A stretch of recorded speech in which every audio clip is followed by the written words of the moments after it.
you to the Open Finance Show at the Open Finance Expo in London. On behalf of Saltage, thank you for being here.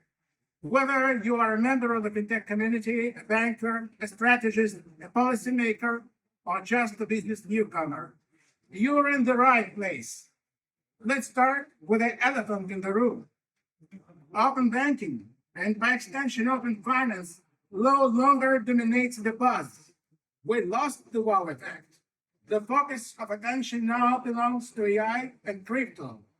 Artificial intelligence and crypto rule the ball. And that's completely understandable. We watch the deep mentality changes. But it doesn't mean that open finance is irrelevant. On the contrary, it might be more important than ever. It's no longer a futuristic promise. It's a real-world baseline. It powers identity verification, instant credit decisions, seamless payments, and embedded services across fintech, traditional banks, government platforms, and beyond. Open banking is becoming the plumbing behind the scenes rather than just a flashy show. The companies and consumers realize that secure access to financial data and services is not a luxury, it's a norm. And this new norm creates value across the entire economic chain. And here is the important part. Adoption of open banking, open finance is growing consistently, powerfully, and unfortunately, slowly. Why? To my opinion, the five of the main blockers are the technical complexity for businesses to access open banking finance APIs, poor API quality, often resulting in unacceptably low success rates for API calls.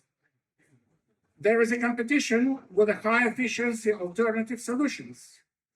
The fourth is interoperability issues. And I have to mention a legacy mindset.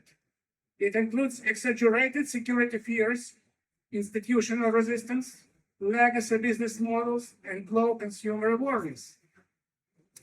And this is where the open finance community have a great opportunity. By collaborating to improve API quality, reduce friction, and promote user-centered solutions, we can achieve mutual benefit across the entire ecosystem. Strong, successful use cases will show the competitive advantage and subsequently lead to removal of mindset blockers. But open finance is not just about traditional banking. It must interact with cryptocurrencies, and in particular, the world of stablecoins, both for account information and to make payments. The boundary between classic financial assets and digital assets is dissolving, and open finance has a good position to build this bridge. At the same time, we cannot discuss our future without artificial intelligence. It should become part of the open banking ecosystem for smarter business decision making or risk modeling, for empowering consumers to make informed, responsible choices, or even to automate the execution of decisions. That's our philosophy at Saltage. API-driven open finance isn't just the foundation. It can also be at the forefront of today's most exciting and great trends. And this is not self-promotion of the company. This is a justification of our views based on our own multi-layered experience. As financial API providers, we create both regulatory mandated APIs and private APIs tailored to customer needs, regardless of the specific regulatory framework. As on the other side, I would say on the opposite side, as financial API aggregators, we provide secure connectivity to account information and payment APIs in more than 50 countries with different regulatory frameworks. And we power it all with AI-based data enrichment to bring raw data to life, intelligently, safely, and instantly.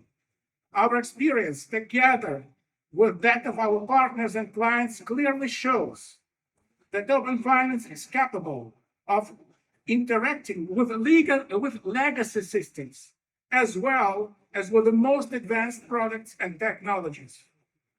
So, while open finance may longer make front page headlines, it's more impactful than ever. And this stage, over the next 2 days, will showcase the impact. So let's build, debate, collaborate, and move the ecosystem forward together. Thank you.